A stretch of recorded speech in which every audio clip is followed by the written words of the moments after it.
تمہیں یہ پڑھایا گیا؟ تم گناہگار ہو، ڈائریکٹ اللہ تک، واہ جی واہ، چھت پہ چڑھنا ہو تو سیڑھی کی ضرورت نہیں ہوتی؟ کیا بات ہے جی۔ آگے پڑھی پڑھائی قوم نے کہا جی بالکل ٹھیک ہے جی، چھت پہ چڑھنا ہو تو سیڑھی کی ضرورت تو ہوتی ہے۔ گورنر وزیر اعلیٰ کو ملنا ہو تو کتنے پاپڑ پیلنے پڑتے ہیں۔ یہاں کے صوبائی اسمبلی کے ممبر کو کہو گا، وہ آگے کہے، وہ اس کے سیکرٹری کو کہے، وہ آگے کہے، تاں جا کے بندہ وزیر اعلیٰ تک پہنچے۔ اللہ تک پہنچنا ہو تو ان کے واسطے سے پہنچو نا۔ چھت پہ چڑھنا ہو تو سیڑھی کی ضرورت ہوتی ہے۔ تم گناہگار ہو، معمولی لوگ ہو۔ حدیث میں آیا ایک نبی بارش کی دعا مانگنے کے لیے کھلے میدان میں آیا، صحابہ ساتھ ہیں، دوپہر کا ٹائم ہے، پسینے میں شرابور ہیں۔ جب میدان میں وہ نبی پہنچا تو اچانک کہا واپس پلٹو، دعا مانگنے کی کوئی ضرورت نہیں ہے۔ حضرت گھر سے نکالا، دوپہر کا ٹائم، پسینے میں شرابور، بن دعا مانگے واپسی کا آرڈر ہو رہا ہے۔ فرمایا ہاں میں اس میدان میں پہنچا تو میرے رب نے مجھے دکھایا ایک چیمٹی، کیڑی ایک چیمٹی ننھے ہاتھ اٹھا کے رب سے بارش کی دعا مانگ رہی تھی۔ اللہ نے فرمایا میرے نبی پلٹ جا، میں نے چیمٹی کی سن کر بارش برسانے کا فیصلہ کر لیا ہے۔ تیری نہیں سنتا، تجھے یہ پڑھایا گیا؟ تیری نہیں سنتا، تو گناہگار ہے، ان کی نہیں موڑتا، تجھے یہ پڑھایا گیا؟ اور یہاں چیمٹیوں کی سنی جا رہی۔ یہ فارمولہ بڑا ہے، مثال بڑی ہے۔ چھت پہ چڑھنا ہو تو مثال بڑی دماغ کو لگتی ہے، یہاں ضرب لگتی ہے۔ ہاں اساں چھت تے اتنے پہنچ سکتے ہو تو سیڑھی کی ضرورت ہوتی ہے۔ میں نے کہا چھت پہ چڑھنے کے لیے سیڑھی کی ضرورت اس لیے پڑتی ہے کہ چھت ہے وہاں اور میں ہوں یہاں، 12 فٹ دور، 18 فٹ دور۔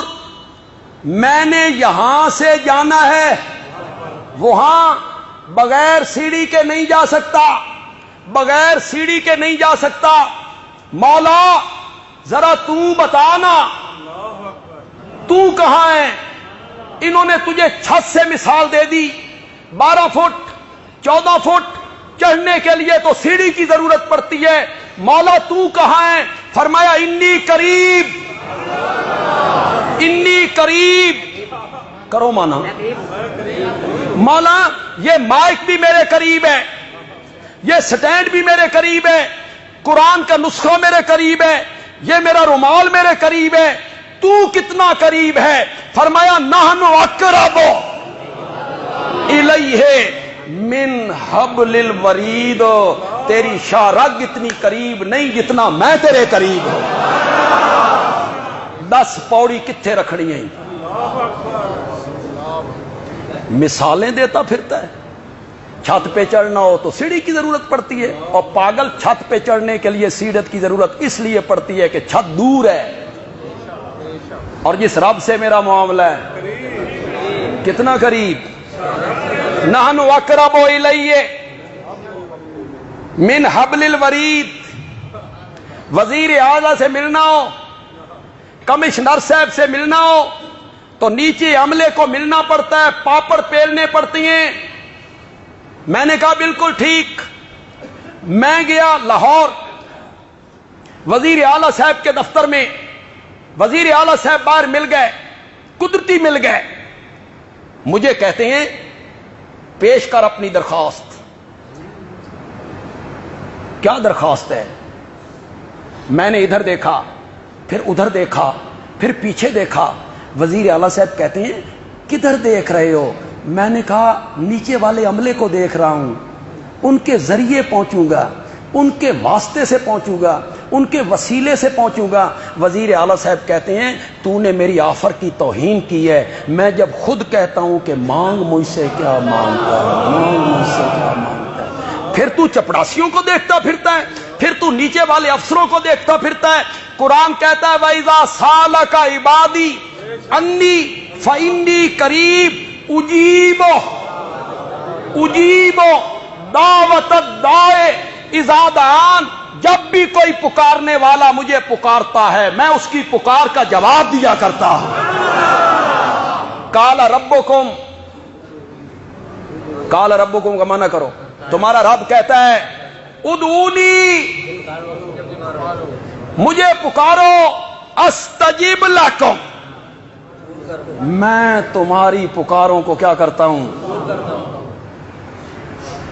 اور اگر ڈی سی صاحب سے، کمشنر صاحب سے، وزیر اعلیٰ صاحب سے رب کی مثال دینی ہے، اسی لیے قرآن نے ایک جگہ پہ کہا فلا تضربوا للہ الامثال،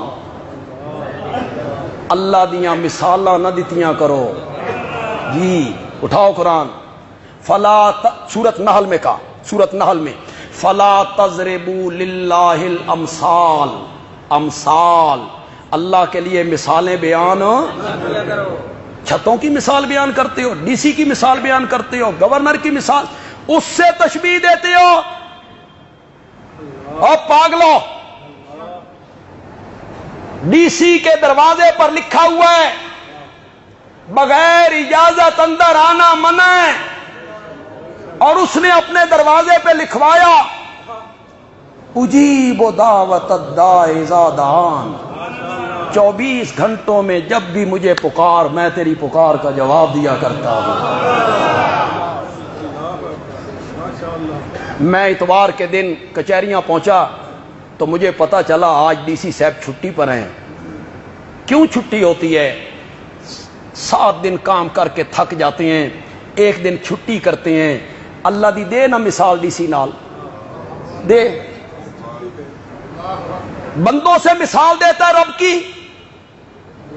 ڈی سی تھک جاتا ہے، وزیر صاحب تھک جاتی ہیں، کمشنر تھک جاتا ہے، اور قرآن کہتا ہے ولا یعودہ وسع کرسیہ السماوات والارض ولا یعودہ حفظہما، زمین و آسمان کی حفاظت کرنے سے میں کبھی تھکتا بھی نہیں ہوں۔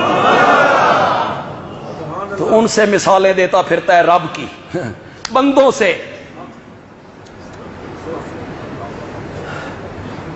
چپڑاسی نے قصور کیا، ملازم نے غلطی کی، افسر کی نافرمانی کی، افسر کہتا ہے دفع ہو جا، نکل جا میرے دفتر سے، پھر مجھے منہ نہیں دکھانا۔ یہ پریشان ہوا، اس نے منت کی، ایک قرآن دا میلہ لے گیا، اکٹھے ہو کے گئے، اس نے معافی مانگی، پاؤں پکڑے، منتیں کی، سماجتیں کی، پھر جا کے افسر راضی ہوا۔ اور میرا رب ہر روز آدھی رات کے بعد اپنی رحمت پہلے آسمان پہ اتار کے صبح تک اعلان کرتا ہے حل من مستغفر فاغفر لہ۔ پہلے لفظی ترجمہ کروں گا، پھر خطیبانہ ترجمہ کروں گا۔ خطیبانہ ترجمہ میں آپ کو مزہ آ جائے گا۔ حل من مستغفر، ہے کوئی گناہوں کی بخشش مانگنے والا؟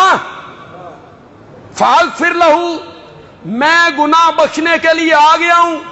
بندیالوی نے ترجمہ کیا، صبح تک آواز لگاتا ہے حل من مستغفر فاغفر لہ، ہے کوئی مجھ سے روٹھا ہوا؟ میں خود منانے آ گیا ہوں، میں خود منانے آ گیا ہوں۔ تو اس رب کو ڈی سی سے مثالیں دیتا پھرتا ہے، تو اس رب کی مثالیں گورنر سے دیتا پھرتا ہے، تو اس رب کی مثالیں انسانوں سے دیتا پھرتا ہے۔ تو مشرکین مکہ کا نظریہ کیا تھا کہ ہم ان کی پوجا پاٹ اس لیے کرتے ہیں، ان کو پکارتے ہیں اس لیے کہ یہ ہمیں اللہ کے کیا کرتے ہیں، لِيُقَرِّبُونَا إِلَى اللَّهِ زُلْفَىٰ۔ سورۃ یونس میں کیا کہا، ہَؤُلَاءِ شُفَعَاؤُنَا ذرا شفاعونا کا معنی کرو، شفاعونا، یہ ہمارے سفارشی ہیں عند اللہ، کس کے ہیں؟